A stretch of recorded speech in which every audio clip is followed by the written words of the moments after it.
Ова утро ве поздравуваме од центарот на главниот град, од улица Македонија, каде што на вистина може да се забележат многу насмеани лица. Насмеани минувачи кои што ова утро поминуваат по улица Македонија. А причина за тоа е токму Кристијан Бенито, магионичарот. Добро ти утро, Кристијан, како си?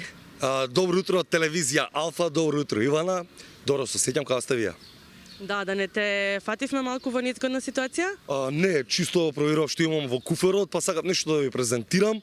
Не знам што попрво вие би сакале да ви презентирам. Само погледнете. Не знам дали се слушам. Сакате да ви презентирам жонглирање со клубови, ви секаат клубови. Сакате да ви жонглирам, може би да ви покажам презентирање жонглирање со топчиња.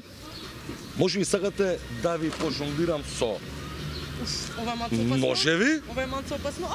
Све е опасно. Све е опасно. Да. Или сакате да ви пожонглирам со оган. Со оган. Па мислам дека може со оган, до сега не Ама сме ти- виделе, а верувам дека и гледачите немаат некој видено. Повозрасната публика може би не присуствуваат на родендените каде што токму ти си аниматор, така што ќе видиме нели доста од твоите трикови. Аниматор, жонглер, магионичар, аниматор за деца и за возрастни. Како настана приказната, Кристијан? Како се одлучи да решиш да работиш со, можеби па и најсензитивната публика, тоа се децата? Па видете, јас пред 15 години работев во театар, неколку години, и кога гостив театарот, од мал сум у театар, од таква фамилија сум, кога гостив театарот, имав насочна потреба за настапи пред публика. Мислам дека тоа е нешто во крвта, нешто дали е вродено, дали се стекнало со времето, не знам, но повеќе од сигурен сум дека е во крвта. И така настана приказната со пред тоа знаев малку да жонглирам, знаев некои трикови да правам така ситни. И почнав да работам на стилот, изградив свој стил. Представата која што ја правиме автентична моја, авторска. Нема ништо копирано, ја имам некои колеги што имаат поприлично копирани точки. Ке ме на тоа што ќе го видите, нигде на планета нема да го видите. Редоследно како што иде, поготово за детски родендени. А работам со деца бидејќи многу читам и многу пишувам. Ќе ти поклонам и тебе една книга, ми издајано книга поезија. И едно од попаметните мисли на кои што сум јас посебно горд, што ги имам кажано, кој афоризам се користи, понекогаш го користам кој афоризам, а понекогаш и као поезија, тоа е гласи вака.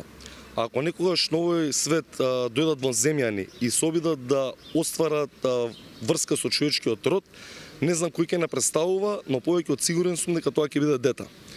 Бидејќи децата се најискрени и најискрена публика, тие не знаат да лажат, ние ги учиме да лажат.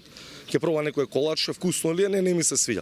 Не викај така ќе ја навредиш баба Маре, кажи дека убаво. Ние сме тие што ги учиме да лажат, децата се искрени, децата или те сакаат или не те сакаат.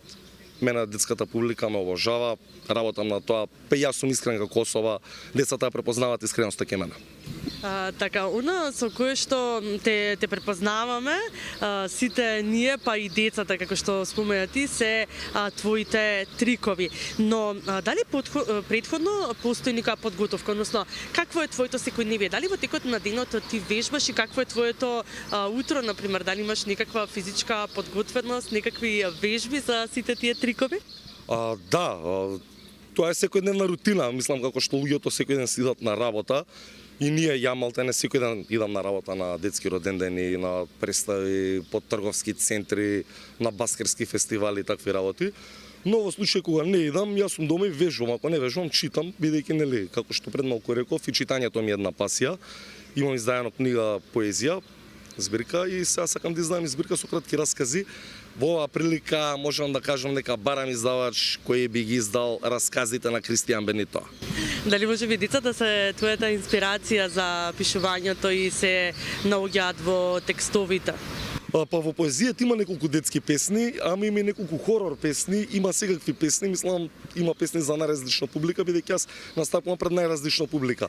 А расказите ми се воглавно со комична тематика, така да инспирацијата не знам од кај ми, може би е највеќе од читањето, а и голем дел од книги што велат дека се за деца ги имаат напишано возрастни, тоа е сите книги што се за деца ги имаат напишано возрастни и сите книги за деца имаат различна конотација во различен временски период од животот кога ги читаме. Малиот принц е една кога имаме 8 години, друга кога имаме 12, трета 18, четврта 20, 30, 50 и слично години. Исто така и Повик од дивината или не знам Оливер Твист или Старецот и морето, сите тие книги си се во различна доба од животот, ни отвараат нови хоризонти. Така, како е да се задржи вниманието на најсензитивната публика, како е да се задржи детското внимание, што е најтешко? Па видете, во овоа време тоа е премногу тешко, бидејќи децава, денешни генерации, растат со телефони во раце, гледаат тие шортс, рилс, не знам, тиктокс, такви работи, а тие сите имаат видеа по 1 минута. И мислам дека некој изгледа како очигледно да работи на тоа да се смали човечката концентрација, па ја гледам и по себе, дека не ми е концентрацијата таа кој што им била, иако сум од оние генерации кои не се родени со телефон во рака. Да, жално е навистина тоа што се случува, се поради технологијата и децата кои што речиси сега и се раѓаат, нели, со мобилните телефони во рака и со таблетите, но еве со која е подобрата публика, односно како ти е подобро да работиш, дали со возрастни или пак со деца? Па видите, од кога почна короната, детските родени се пребација во парковите. Пред тоа многу беа хит игротеките, што веќе не е случај, поготово после короната. И луѓето почнаа оперативно да се собираат. Ја што викам, така некако архаично беше како на времето кога се собирале. Сите накупи баби, дедовци, деци. Искрено и баби и дедовци им е интересно, бидејќи мене ми е предизвик хуморот и вештините ги прилагодам за сечија возраст. А не ми е онака предизвик сега, пример, само деци, одредена целосна група да имам. Не.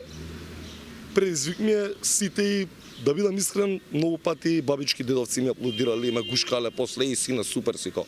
Фала, баш ми значи.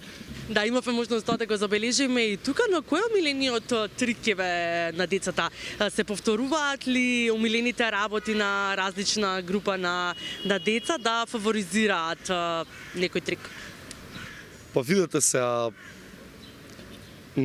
децата сакаат експлозивни трикови. За разлика од порано повеќе сакаат рутини, подолго што траат.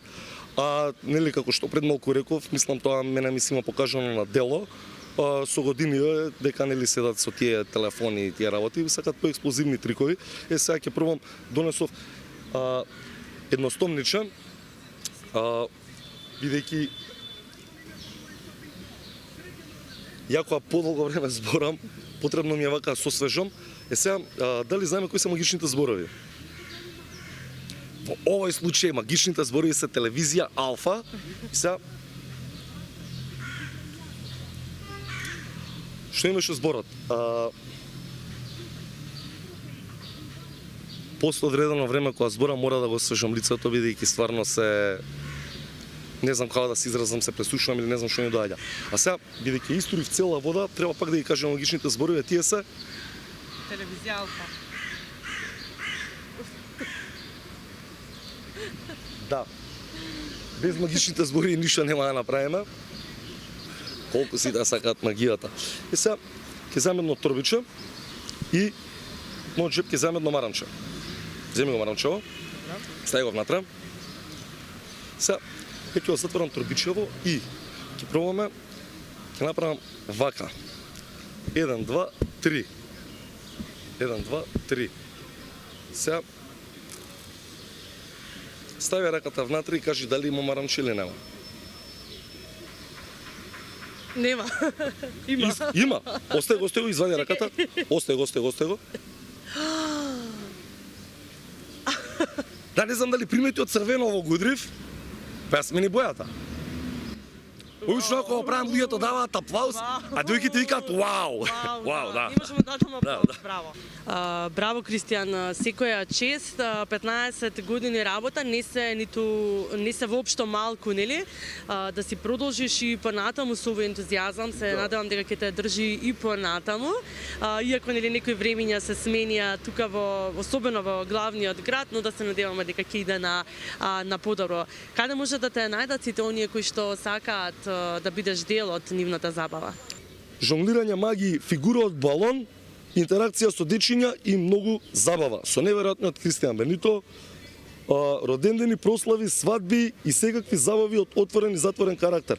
Тука има контакт, тука има телефонски број, Кристијан Бенито има YouTube канал, има Instagram, има Facebook, Instagram многу не го користам. Сите ми кажуваат дека треба повеќе да се посветам на себе промоција на реклама, ама јас сметам дека за мене најдобра реклама се задоволните клиенти. Бидејќи многу често работам по препораки, да не кажам најчесто работам по препораки. И се надевам дека ќе уживаат и гледачите и публиката како што и јас уживав нели во твоите трикови ова утро.